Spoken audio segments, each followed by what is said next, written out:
माननीय काशी सिंह एरी के चरण स्पर्श करके राजनीति में आगे बढ़े हैं, ये बात आपको पता होनी चाहिए।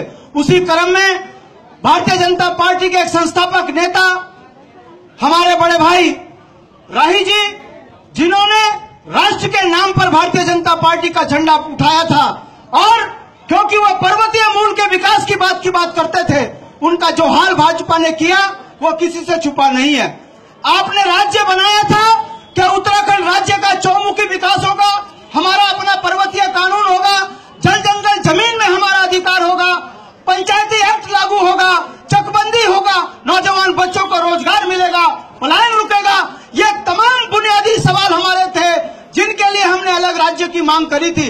मगर भाइयों बहनों, 9 नवंबर 2000 के बाद से 16 वर्ष तक आपने देखा है कि उत्तराखंड के साथ जो छलावा इन राष्ट्रीय पार्टियों ने राष्ट्र के नाम पे किया है, जो मजाक उत्तराखंड की राजनीति में इन राष्ट्रीय पार्टियों ने किया है, वो आप सब अच्छी तरह जानते हैं। अखबार पटे पड़े रहते हैं। राजनीति इस कदर कलंकित हो चुकी है कि अब उत्तराखंड में खुलेआम देहरादून से लेकर दिल्ली तक विधायकों की कीमत लग रही है।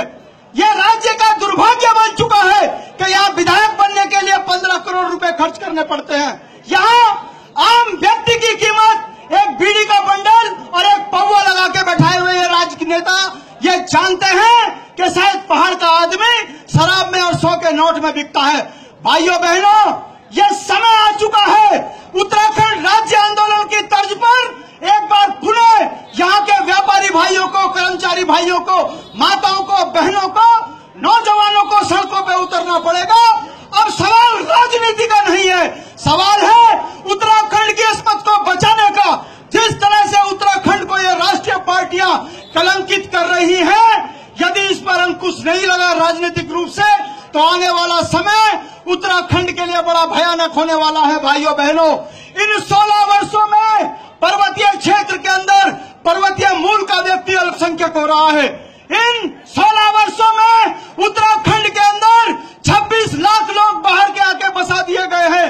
यह इतनी तेजी से हो रहा है, यदि इस पर रोक नहीं लगी तो जिस तरह से हरियाणा के अंदर मुख्यमंत्री बाहर का बना है, बहुत जल्दी आपको भी दिखेगा कि उत्तराखंड के अंदर मुख्यमंत्री बाहर का बनेगा।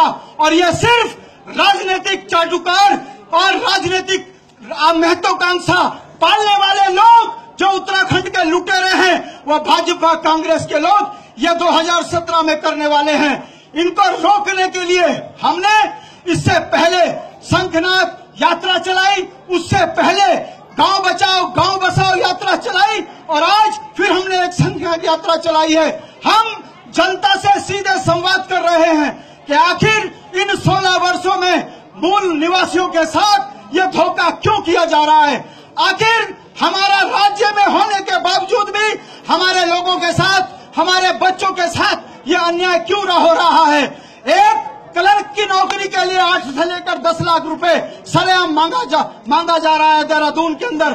पटवारी बनना है तो 50 लाख रुपए रिश्वत देनी पड़ रही है। हम पूछना चाहते हैं आपके माध्यम से कि गरीब के बच्चे को आखिर इस राज्य में रोजगार कब मिलेगा। 40,000 संविदा कर्मचारी भर दिए गए हैं, और वो संविदा कर्मचारी उत्तराखंड में दिहाड़ी के मजदूर की तरह काम कर रहे हैं। ये चलने वाला नहीं है। ये राज्य हमारा है, हम सीमांत प्रदेश के नागरिक हैं। भाइयों बहनों, बगल में चाइना और नेपाल है। जिस तरह से जम्मू कश्मीर में, आसाम में, नागालैंड में विशेष सुविधा भारत सरकार देती है, तो हमको ये वंचित क्यों किया है। ये वो सवाल बुनियादी हैं जिन पर आप लोगों को अमल करना है। मेरे से बड़े वक्ता आपके बीच में हैं, ये अपनी पूरी बात रखेंगे।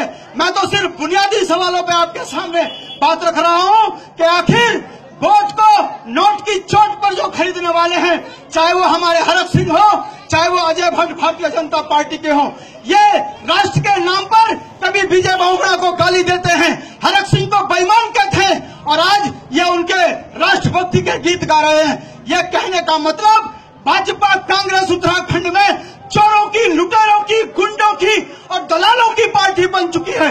ज्यादा न कहते हुए सिर्फ आपको समझना है, जय भारत, जय उत्तराखंड। एक बार फिर उत्तराखंड आंदोलन की तर्ज पर क्षेत्रीय दलों को आगे बढ़ाइए।